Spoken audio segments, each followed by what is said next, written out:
Fear the pale blue, what we left ourselves, episode 4. Signal. The ceiling fan turned its slow circles above the bed.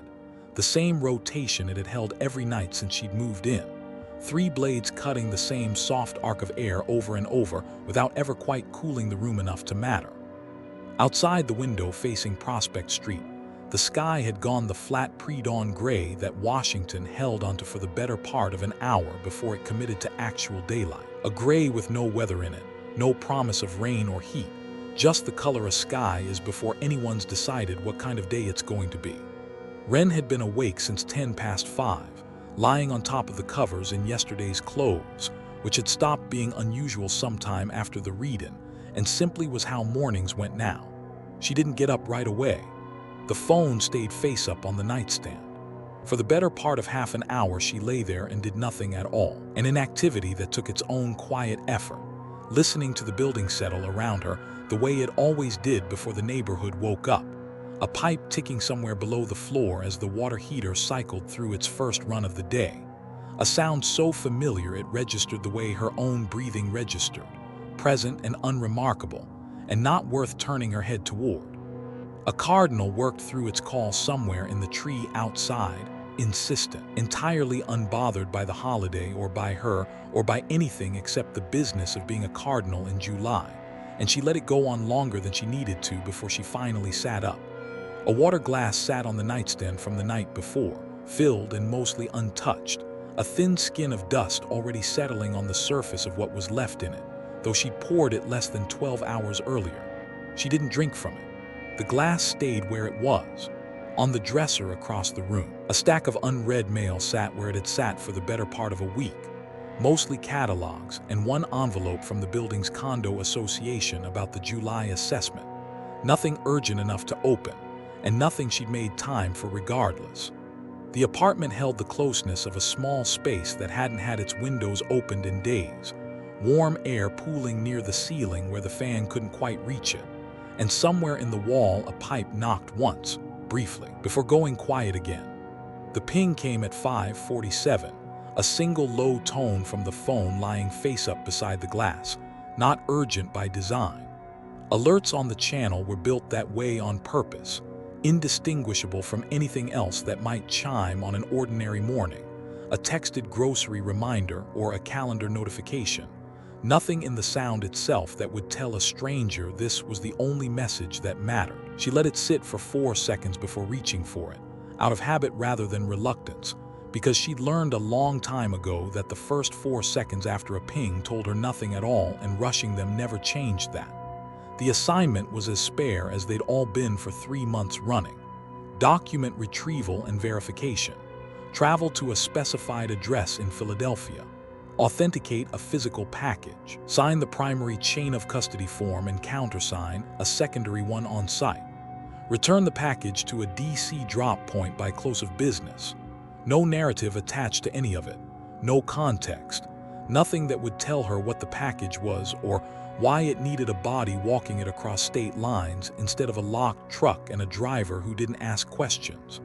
She read it once, set the phone face down on the blanket, and lay still another few seconds before picking it up again, this time to do the thing that had hardened into procedure over the last 3 months, until it no longer felt like a choice she was making so much as a reflex her hands ran on their own. Always the same order. First, the routing path itself, the string of node identifiers the assignment had traveled through to reach her channel. Read top to bottom the way you'd read an evidence chain, rather than a delivery receipt. Then the timestamp gaps between each hop, because the gaps told her more than the hops themselves ever did, told her whether something had queued somewhere or waited, or moved straight through infrastructure built to look instantaneous when it wasn't.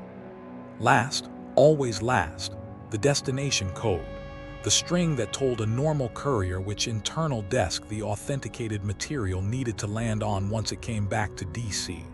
She checked it last on purpose. If the first 2 items came back clean, the third one rarely mattered, and on the mornings it did matter. It mattered more than anything else in the read. This morning the routing path had the shape she'd learned to recognize over these last 3 months, not the exact signature from the 4 days she'd spent mapping Tier 5 architecture in the back office on P Street, but close enough in structure. close enough in the rhythm of node to node to node that she felt the same cold click of recognition, sitting up in bed with the cardinal still going outside and the room still gray. Whoever was routing her channel now was using infrastructure that didn't officially exist to move an assignment that looked, on its face, like the most mundane thing the program produced.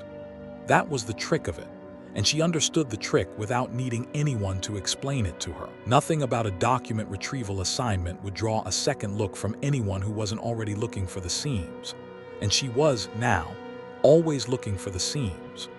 The destination code gave her nothing. She ran it from the bed against the 3 internal directories she could reconstruct from memory without opening a single application. The way she'd run destination codes 1,000 times over 15 years without needing to think about the process at all. None of the 3 produced a match. Not a partial match, not an old desk folded into another division sometime in the last 5 years and renamed under a label she'd have recognized if that's what this was. Nothing.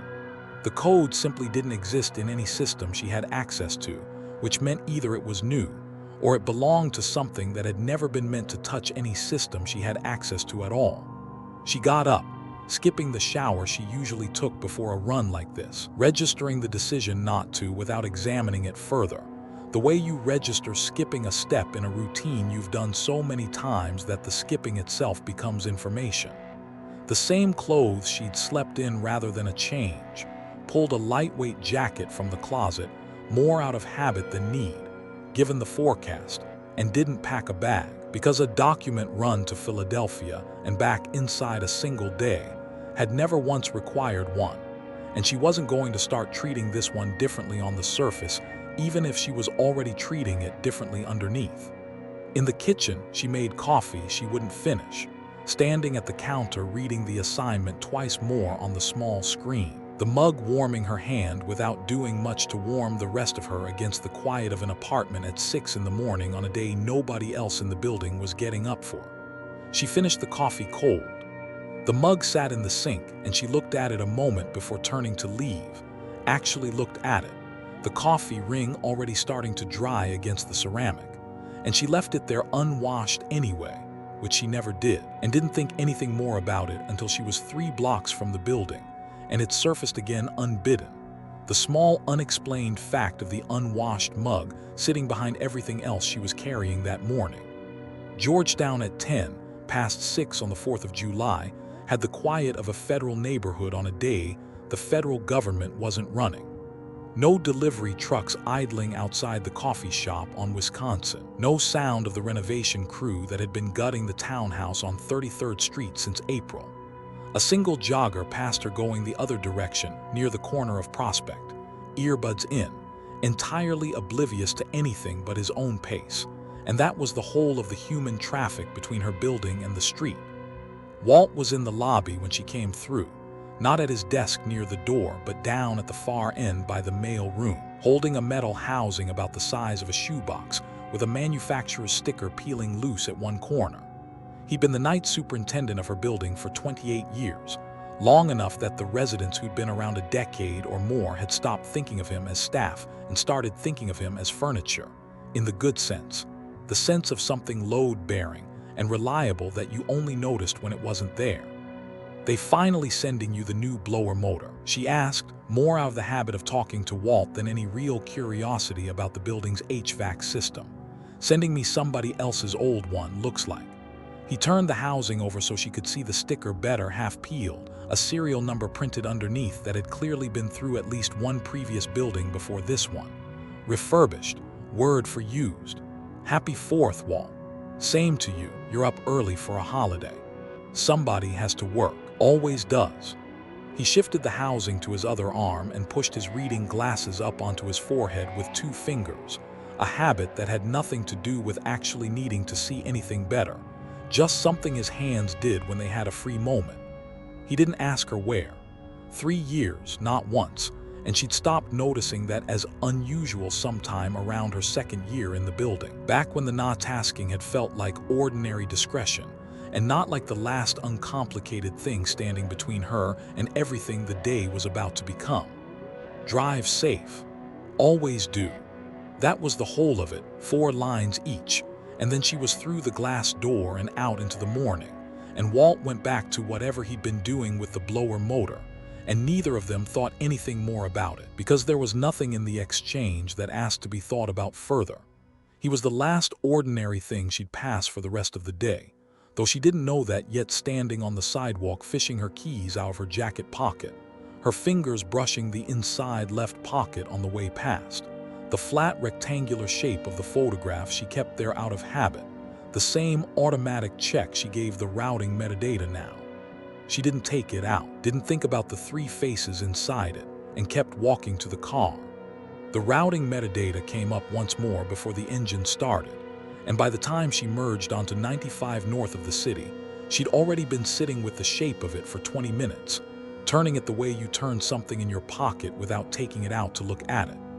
The drive itself had the hollowed-out feel of an interstate on a holiday morning, half its normal volume, mostly trucks running skeleton crews, and the occasional overloaded SUV headed for a lake or a beach somewhere the rest of the country had already gone to.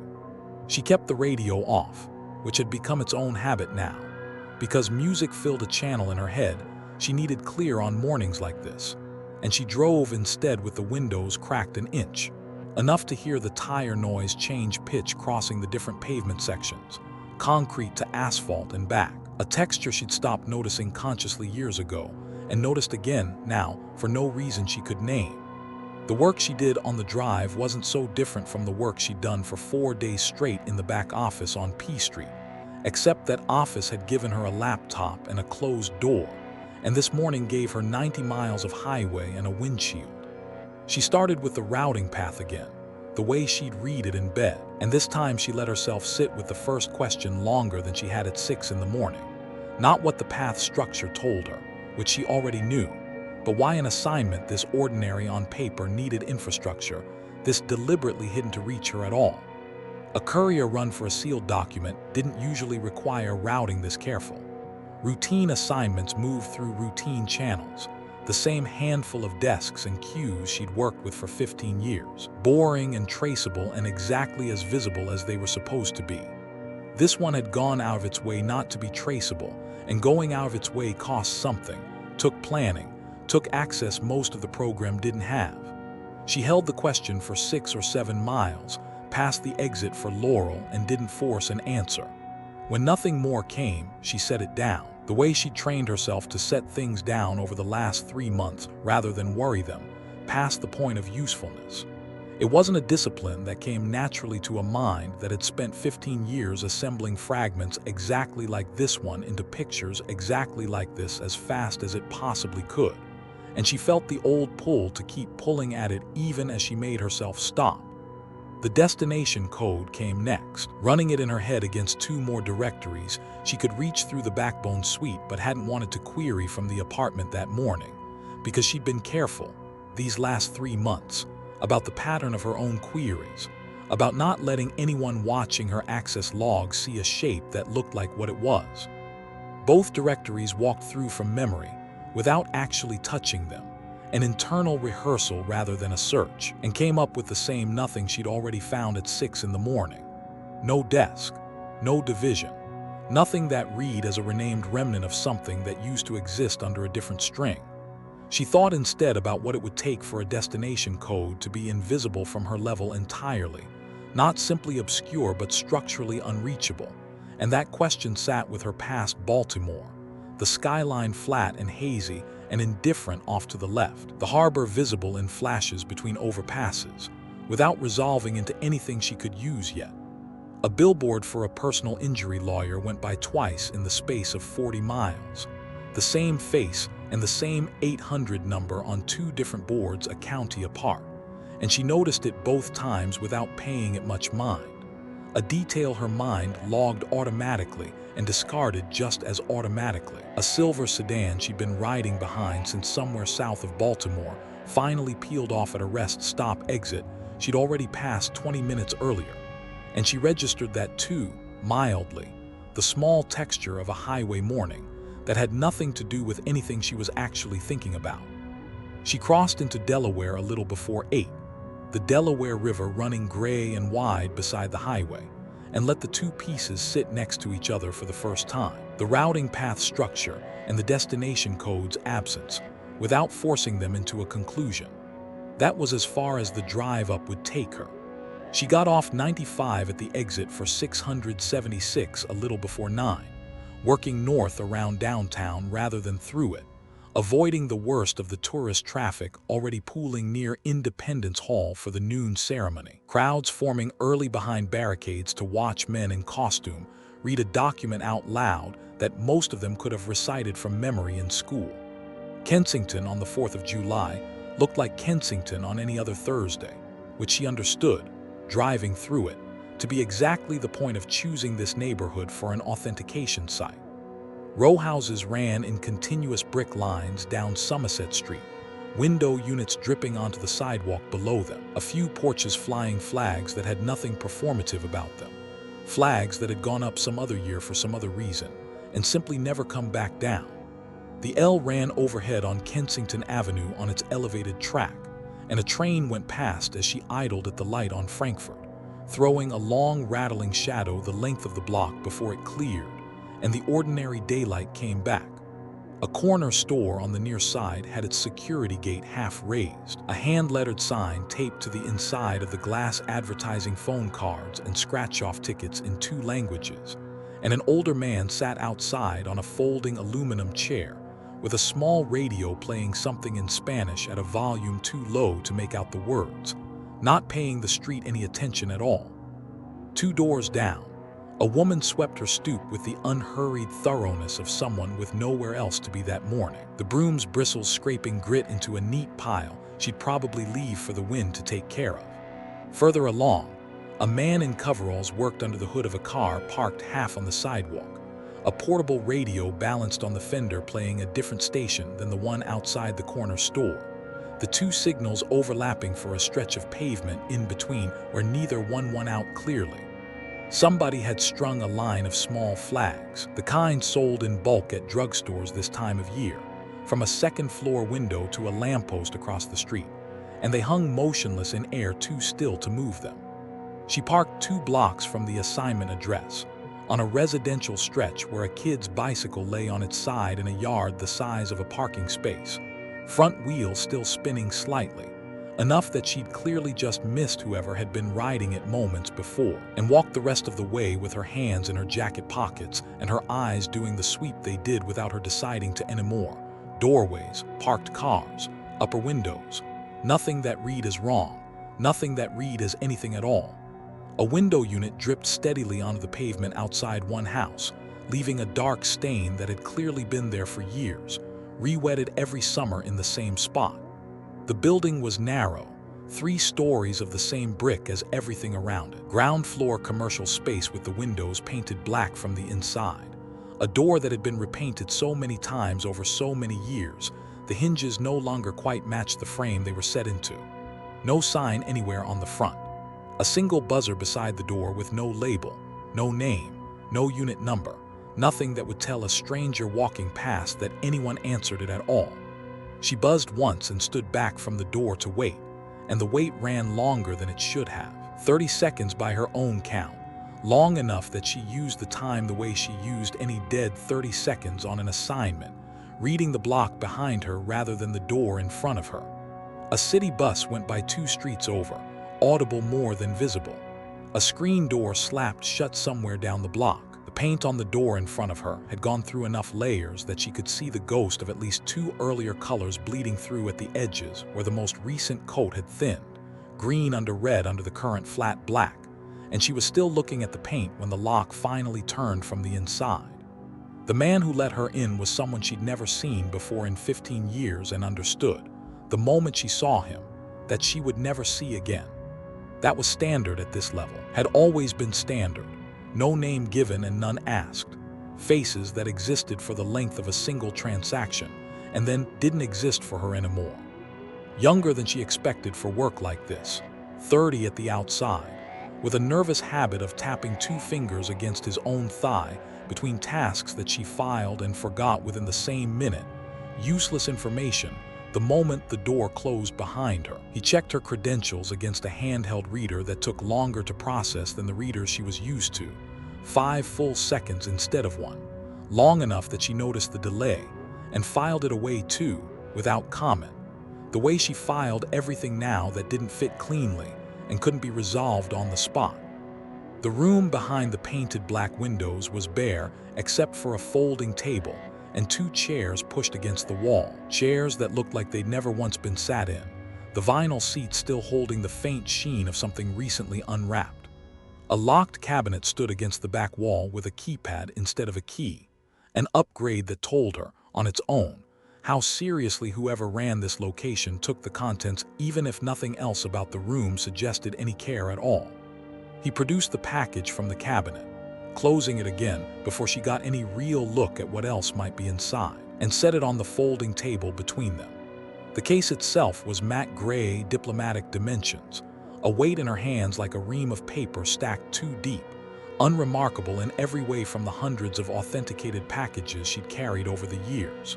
Her thumb went first to the seal along the near edge, running it slow, feeling for the give that would tell her the adhesive had been lifted and reset, finding none. Her eyes moved along the far edge next, checking the same thing by sight this time. The light in the room bad enough that she had to angle the case toward the single overhead bulb to be sure. While her hands did that work, unhurried and certain of themselves after 15 years, some other part of her mind was already back on the highway, still turning the destination code over, and she let it run there without pulling it back, the 2 processes moving in parallel the way they'd learned to over the last 3 months. The seal held clean on both edges. The authentication code stamped into the case's lower corner matched the string in her assignment parameters exactly. No ambiguity. She checked it a second time anyway, not because the first check had left any doubt, but because a second check cost nothing, and the habit of it had outlasted every reason she'd originally had for building it. The contact stood back against the cabinet while she worked, arms loose at his sides, watching her hands rather than her face, and she noted that too, filed it, let it go. Signing came next, at the folding table, the pen he handed her cheap and slightly dry, skipping twice on the paper so her signature came out thinner in places than it usually did, a detail that meant nothing and that she noticed anyway. Countersigning the secondary form took less time than the first, and he took it back from her without reading it, folding it once along a crease that was already there from having been folded before, and put it into a drawer in the same cabinet, a drawer she never saw the bottom of before he closed it. He didn't say goodbye, and she didn't expect him to. She let herself out the same door she'd come in through, back out into the July afternoon, and stood on the front step a moment before moving, an old practice she'd built years ago and couldn't fully account for anymore. The 3 or 4 seconds between an interior space and the street when she let the outdoor light calibrate her, let her eyes adjust and her ears retune to the block's frequency before she started moving through it. A motorcycle went by on the cross street at the near end of the block, loud enough that she felt it in her sternum before she heard it clearly, and then it was gone. The older man with the radio was still in his folding chair outside the corner store, the radio still going at the same low register, and he paid her no more attention leaving the block than he'd paid her arriving on it. The 2 blocks back to the car were not the same 2 blocks she'd walked to get here, not because the street had changed in the 20 minutes she'd been inside, but because she was carrying something now she hadn't been carrying on the way in, and a street looks different under your feet when your hands aren't empty. The kid's bicycle had stopped spinning, its owner apparently having gone inside or around the corner or somewhere else entirely. Gone too was the woman with the broom, no longer on her stoop. The whole neighborhood was behaving exactly the way it had 20 minutes earlier, nothing about its streets suggesting that anything of consequence had happened on them at all, which from the neighborhood's perspective was probably true. She set the case on the passenger seat and sat for a moment with the engine running before she pulled out, hands on the wheel, not doing anything in particular, just sitting. And this was also something she'd started doing over the last 3 months without ever deciding to start it, a pause she hadn't examined closely enough to explain even to herself. South of Wilmington on the return, with 2 hours of not thinking about the case already behind her, itself a form of thinking. She went back to the routing path she'd read at 6 that morning, the same path, but there was a case on the passenger seat now, and that changed what she was reading it for. She'd known this morning what the path structure told her. What she asked now was a different question entirely. Not what had shaped the routing, but why the routing had needed to happen at all. A courier case didn't move through Tier 5 infrastructure by accident, and it didn't move through it for material that could travel through a secure channel in minutes without any of this, without a body, a signature, a drive across state lines. Whatever was inside the case required a physical form that the ordinary channels couldn't carry. She held that question the way she'd held the one from the drive up, letting it sit without forcing it, past the exit for Chester, past the refineries throwing their long flat shadows across the southbound lanes, until it gave her the beginning of something. The authentication code's format came back to her somewhere past that point, not as a sudden flash, but the way your eyes find something you'd stopped looking for the moment you looked somewhere else. She'd seen that format before. Not this code, but the shape of it, the way the string broke into its segments, the punctuation between them. She'd seen it in the Tier 5 metadata she'd spent 4 days pulling apart in the back office on P Street, a windowless room 2 doors down from record storage that nobody used for anything except overflow furniture, and the occasional off-book review. A folding table not unlike the one in Kensington, a laptop that wasn't supposed to leave the building and hadn't, a space heater running even in April because the building's zone controls didn't reach that far into the interior, and nobody had ever bothered to fix it. 4 days of node structures nobody had authorized her to map. 4 days of coffee gone cold in a paper cup at her elbow, and the space heater ticking as it cycled.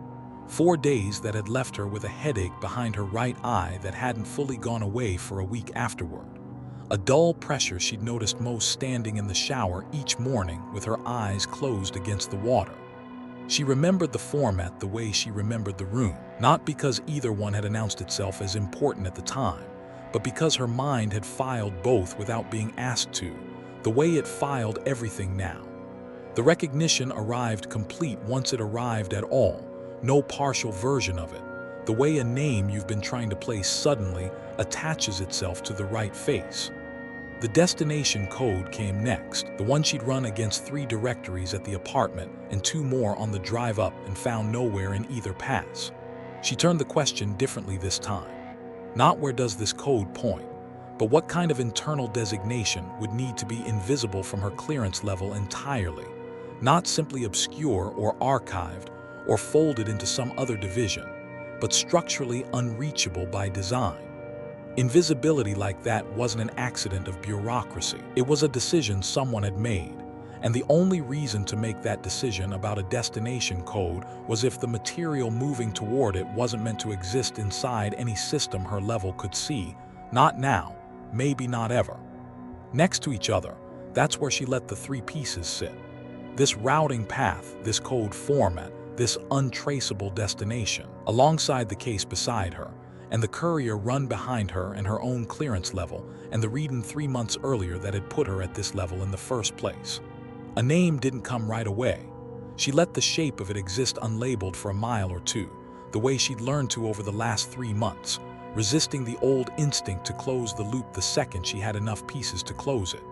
When the name did come, it came flat and whole, echo back-channel material, physical form. Something that had arrived through the back channel in a shape the ICD had never received before, something that required a chain of custody, and a handler cleared to the same narrow level she carried, because it couldn't move any other way, translated at some point from whatever it had originally been into something that would fit inside a courier case and survive 90 miles on a passenger seat. She held the name without moving to the next question for a while. That was new, or new enough that she noticed doing it. 3 months ago, she would have followed the first conclusion immediately into the second, the way her mind had always moved through problems, each piece arriving and clearing the way for the next before she'd had time to feel the weight of the first one. She'd spent 15 years in a program that rewarded that speed, that had in fact been built on that speed, the administrative machinery of a shadow operation running at the pace of the people doing its work, and she'd been one of the faster ones. fast enough that her handlers had remarked on it early on, in the language that passed for recognition inside the ICD, which was to say they'd given her more complex assignments and stopped explaining the parameters at all. Now she sat with it. Echo back-channel material in a courier case, signed for by her specifically, driven across 2 state lines because someone at a level above her own had decided she was the appropriate handling method. She let that settle the way something settles when you've been carrying it in your hand all day and only notice the weight when you finally put it down. The weight came a beat after the name, the way it always did now, trailing the understanding instead of announcing it. She was the person the routing required, not because 15 years of clean work had earned her this seat, but because the routing needed a body that already carried her level of access, and she happened to be that body, the way a key happens to fit a lock cut for it without the key having done anything except exist in the right shape at the right time. That was the part that wanted to slide past quickly, the part her mind had been edging around since the reading 3 months ago without quite landing on directly. Being read in had felt like a promotion at the time. It had felt like having moved from one room into a larger room with better sight lines, and she'd spent the first few weeks after it adjusting to the new view, cataloging what she could now see that she hadn't been able to see before, filing the things she found there the way she filed everything. What she hadn't done, or hadn't let herself do, was ask the question the read-in actually invited. Why now? Why her? Why the machine had opened a door it kept closed to everyone below her current clearance level, and walked her through it at exactly that moment. Sitting past the Delaware line with the sun higher now, and glaring differently off the windshield, the matte gray case on the passenger seat, and the name for what was inside it finally attached. She thought about what it meant to have given 15 years to something that had, at some point she couldn't pinpoint, stopped thinking of her as a person doing a job, and started thinking of her as a component with a defined set of tolerances. A component that required certain specifications, that had to be prepared before it could be used for the function it was being built toward. 15 years of closing loose ends because the program needed loose ends closed.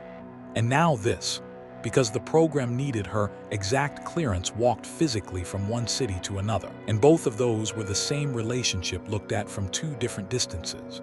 She let the thought run its full length without stopping it, past the refinery stacks running along the riverbank south of Wilmington, past a stretch of sound wall someone had painted with a mural of a bald eagle that had faded to the color of an old bruise, the bird barely distinguishable from the gray concrete anymore, just a shape where the paint had been. The thought was the size it was, no reason to make it smaller. Somewhere in the last hour, the idea of opening the case had crossed her mind. She had the clearance to understand at least some of what she might find, and the thought had come and gone the way an itch comes and goes, present without demanding to be scratched. In 15 years, she had never once opened a sealed authentication package before delivery, and the protocol hadn't survived this long by accident.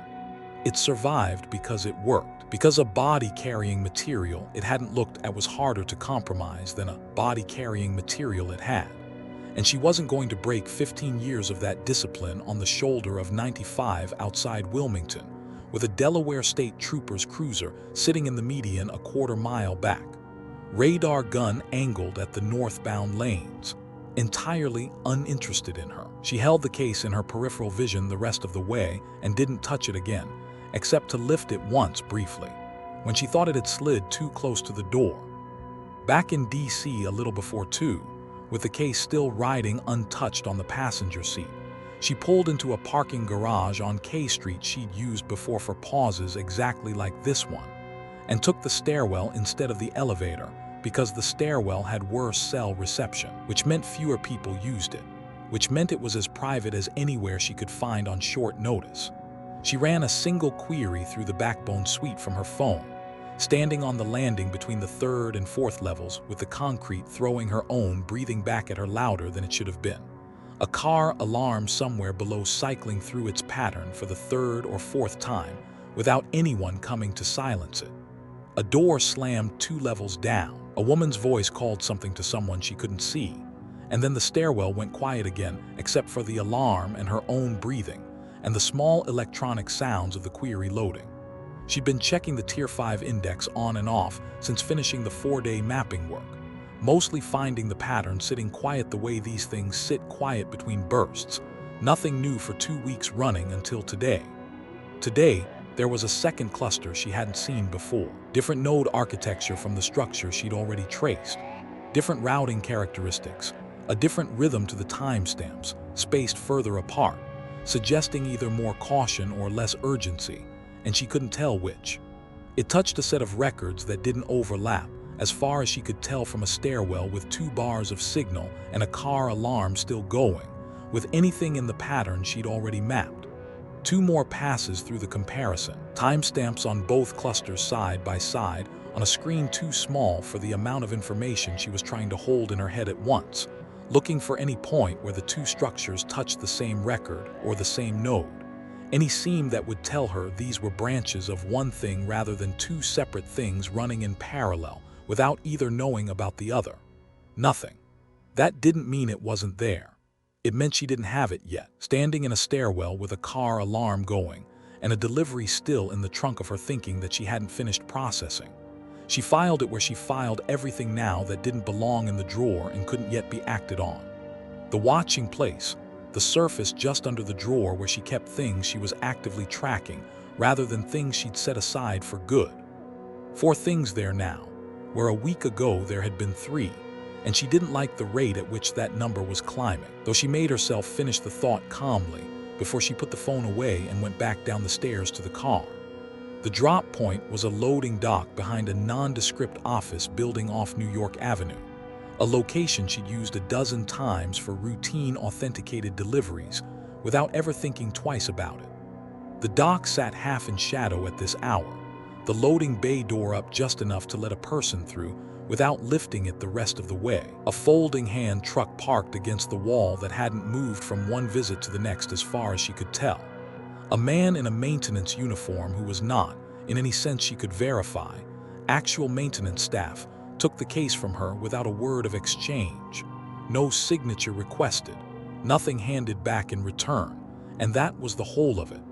He carried it back through the bay door the same unhurried way he'd come out, the case looking smaller in his hands than it had looked in hers, and the door came down behind him with a metal clatter that echoed once against the buildings on either side of the alley, and then didn't. Whatever had been sealed inside that gray case would move up whatever chain it needed to move up from here, and she would not see it again, and no one would tell her what it had contained. And she already carried a working idea of what it had likely contained, because 4 months of living inside this program's architecture had taught her to read the shape of things she was never shown directly. She stood in the alley a moment longer than the transaction required, the way she sometimes did now, and then walked back to the car with her hands empty for the first time since Kensington. It was a little after 3 when she got back to Georgetown, too early to file the report without the timing reading as anomalous, because authentication runs to Philadelphia and back didn't normally close out in under 10 hours, and a 3 o'clock submission would tell a careful reader that something about this run had moved faster or smoother than the standard ones did. She'd learned over the last 3 months to pay attention to the texture of her own operational outputs, the timestamps and word choices and structural patterns of the things she filed. The way an operative who'd spent 15 years building a picture of other people's behavior eventually turned the same attention on herself, not out of paranoia, but out of the recognition that the program could read her outputs the same way she read other people's, and that her outputs now had things in them she didn't want read. The drive home took her through D.C. in the middle of a July afternoon, the holiday traffic thin and occasionally festival-shaped. Groups of people in red, white, and blue walking in the direction of the mall, a few food vendor carts running on the mall's perimeter, a woman selling small American flags from a folding table outside a Foggy Bottom metro entrance. The flags in 3 sizes, the smallest ones the kind you'd give a child to wave. She watched the city celebrate itself with the slightly detached attention she brought to most things lately, present without being inside it. Back at the apartment, she changed out of the clothes she'd worn since the night before, which was the first time all day she'd made a deliberate decision about what she was wearing, and made coffee she actually intended to drink this time, and sat at the kitchen table with the second cup, while the afternoon light moved across the counter in the slow way July afternoon light moved, and did not work. There was nothing to work on that the watching place hadn't already received, nothing that wanted new thinking before she filed the report, and sitting at the table not working had its own texture now, different from the not working of 3 months ago before the read-in had changed how her interior space functioned. Before, not working had been reset, the system clearing itself between runs. Now not working was more like the pause between a question and an answer, a held breath. And the question was always the same question she'd been not quite asking since the first anomalous routing appeared in her channel 11 weeks ago. She stayed at the table until the light failed. Then she got up and opened a window she'd been keeping closed for days against the heat, let the evening air in, and started the report. The report filed from the apartment a little before 9 that evening, the city dark enough by then that the first fireworks were already going up somewhere south along the river, visible through her 4th-floor window as brief color low against the skyline, the sound arriving a beat behind the light every time, soft and delayed, muffled by distance into something that barely resembled an explosion at all by the time it reached her. Somewhere below on the street, a neighbor's dog was barking at each report, a small dry sound she could hear even through the closed window, and she found the dog easier to listen to than the fireworks themselves. She hadn't turned on a single lamp since coming in. The apartment held the blue-gray wash of a DC evening in July, streetlight and skyglow doing the work the overheads usually did, and she'd let it stay that way without deciding to, moving through the rooms by memory rather than by sight, the way she'd learned to move through most things lately. She ate standing at the counter, something cold out of the refrigerator that she couldn't have named 20 minutes after finishing it, and the eating was as automatic as the routing checks had become, a maintenance task performed on a body she was keeping running rather than a meal she particularly wanted. Down on M Street, a few blocks off, she could hear the thinner sound of a crowd somewhere, families walking back from whatever vantage point they'd claimed for the fireworks, a kid's voice rising once above the rest in the pitch of a child overtired and overstimulated by an hour past his bedtime, and then the voice was gone, carried off around a corner, and the street went back to its ordinary late quiet. She rinsed her plate in the dark kitchen, the water cold from the tap, and dried her hands on the dish towel that was draped over the oven handle the way she always left it, the same position for 6 years in this apartment, a detail she could have reproduced in the dark and occasionally did. The refrigerator ran through a cycle and stopped. The fireworks south of the river had been going for 20 minutes now, a murmuring percussion she'd stopped registering as individual explosions, and registered instead as sustained ambient, the city's ceremonial noise doing what ceremonial noise did, filling space that would otherwise be filled with ordinary sound. She'd lived in Washington long enough to have stopped finding anything about it particularly charged. Not the monuments, not the ceremonies, not the quality of silence that fell on the federal buildings between the close of business on a holiday and 9 the following morning, when the professional machinery came back online. What she found in the city now was the same thing she'd found in it for 15 years, which was a place calibrated for this work. And the work and the place had grown into each other the way a tree grew into the fence it had been planted beside, so that separating them would require damage to both. She thought about that briefly at the counter in the dark, the degree to which the last 15 years had built the apartment, and the city and the work into a single coherent structure that she moved through without noticing the seams anymore. The drawer and what was in it, the watching place and what was on it, the read-in and what it had changed, which was not the structure but the lighting, the way you can move through a room every day and only understand its actual dimensions when someone turns on a light you didn't know existed. 3 months ago that light had come on. She was still adjusting. The report itself was accurate, complete, correct in every detail the form required of her, filled out the way she'd filled out hundreds of authentication reports before it.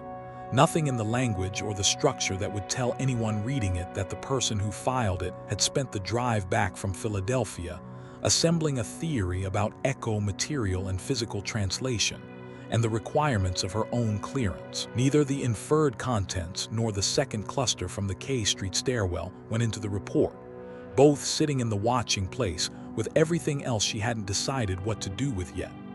After the report went out, she sat in the apartment, lights off, the fireworks still climbing and falling over the river without her watching them, and she came to something she'd been circling for 3 months without letting herself land on it directly. Being shown the truth at the read-in hadn't been recognition of 15 years of clean work, a reward for service rendered. It had been construction. The machine hadn't opened the drawer because she'd earned the view inside it. It had opened the drawer because it needed an instrument built out of a person who wasn't one yet, someone with her exact clearance and her exact operational history, and the exact combination of things she could do without asking why she was doing them, and showing her everything had been the fastest way to finish building that instrument. The assignments that didn't belong to a closer's channel, interim locations with no trace behind them. The package today carried 200 miles round trip by someone selected precisely for the clearance level she'd been read into 3 months earlier. None of it had been random, and increasingly, sitting in the dark with the fireworks going unwatched outside her window and the neighbor's dog finally quiet, she understood that none of it had ever really been about her at all. Her hand found the flat shape of the photograph through her jacket pocket without her sending it there, the same automatic check as always, and she left it where it was, exactly as she always did. Outside, a last scattered volley of fireworks went up somewhere past Rosslyn, 3 or 4 reports close together, and then nothing, the show finishing without her having watched a single burst of it directly. A while longer in the chair by the window, her own reflection faint against the dark glass and the city beyond it, and she didn't turn on a light. She filed the report and sat in the dark, and understood that she had been made ready for something she hadn't been asked about yet.